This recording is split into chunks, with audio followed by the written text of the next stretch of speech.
Political news, sports news, crime news કે તમારા રાજ્યના સમાચાર, હવે દરેક ખબર પર રહેશે અમારી નજર. ગુજરાતનો સર્વશ્રેષ્ઠ ન્યૂઝ ચેનલ.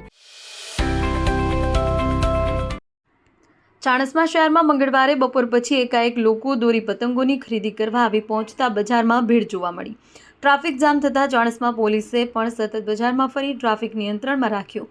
આજે ઉત્તરાયણના તહેવારને લઈ વહેલી સવારથી જ પતંગ રસિકો પોતપોતાના ધાબા અને અગાસીઓ પર પતંગ ચગાવવા ચડી સાથે ચીક્કી, જલેબી, ફાફડા અને ઊંધિયાની મોજ માણશે.